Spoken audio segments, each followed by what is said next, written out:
கிட்டேயே விளையாடி இருக்க.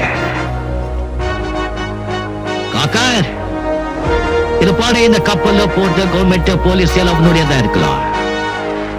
ஆனா இந்த துணி போட்ட கூலிங்க ஏன் ஆளுங்க